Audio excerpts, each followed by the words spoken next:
Hey everyone, it's me, Ari Dosset. Quick video. When you notice there's a dark or toxic climate somewhere, the first thing you do is pray internally. You go to the Heavenly Father first. You're not going to try to deal with it in your own human strength or your own human understanding. You can use human understanding, but you shouldn't rely on it. That's clear. After you pray internally, look around you. Look at people's facial expressions. Look at their body language. I don't expect you to be a PhD in psychology. I don't expect you to be an expert in body language. Just look at people's demeanor. What are they expressing? And let's say now, it's not just an instance. Like you enter a supermarket and you feel this dark climate out of the blue. Let's say the sensation of unrest has been going on for a while. First, you need to check yourself, because if it's some issue with you that needs to be resolved, then you need to admit it and go look for help. If it's not you, and it's actually something off about the social climate, I want you to do the following. Check what topic people are avoiding.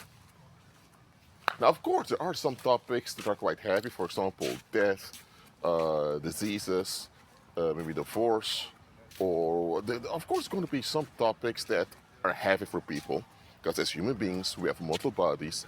All of us will pass away one day, and during this lifetime, we do experience bad things at the hand of other people. So there are some topics that people are, they're not really comfortable with. Okay, that's natural. I'm not talking about that. I'm talking about look around you. I'm talking about this, look around you. If something happens in a community, people should be talking about it.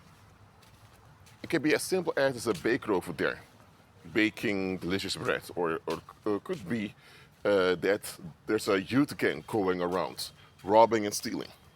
Could also be that they're building a new church over there or a new mall. When something goes on in the neighborhood or in the wider community, people should be talking about it. The moment you see something, the moment you know that something is happening in a community and nobody talks about it, or when people do mention it, they mention it briefly. That's what you need to pay attention to. Okay, let me give an example. Let's say there's a house, big house, beautiful house. Every other house is sold on the market. Every other house. But that specific house, nobody wants to purchase that house. Nobody wants to buy it. Then you look at the house and you think, whoa, it's a beautiful house. And there are a lot of people with cash coming around here to buy real estate.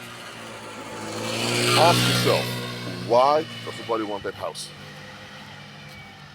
Well, let's say now you have a restaurant somewhere, and almost nobody visits the restaurant, but the restaurant is still there. First of all, why is almost nobody visiting the restaurant? And if the restaurant barely gets customers, how is it still standing? How are they surviving? Or let's say now you have a lot of drug dealers around, and people are complaining about the drug dealers. Okay, if the drug dealers are around, selling their drugs on the streets, people are not okay with that. Okay, that's understandable.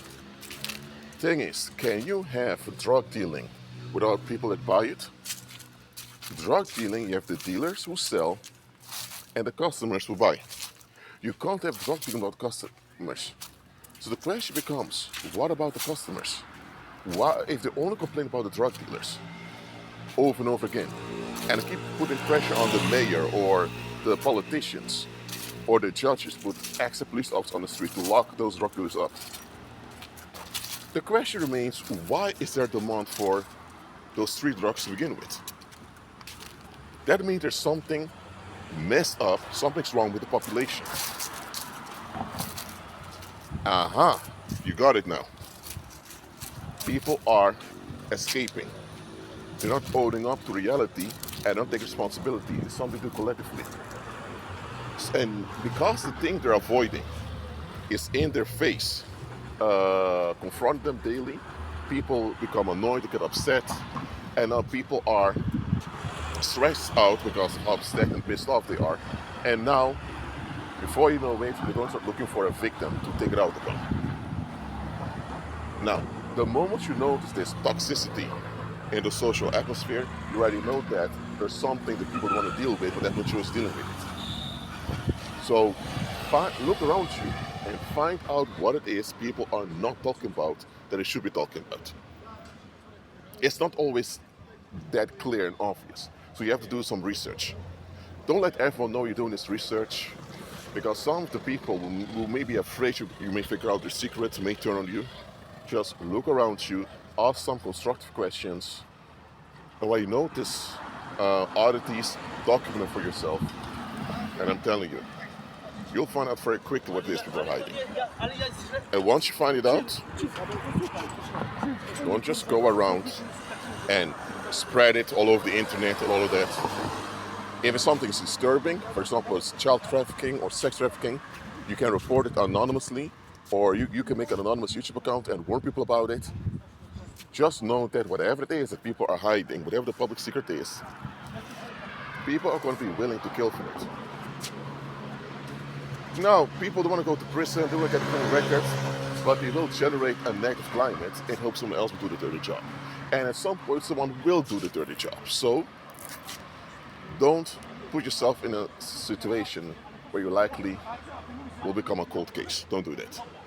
So walk by faith, keep praying, decreeing, declaring, keep fasting also, and let the Holy Spirit guide you. Don't just do things based on how you feel and think.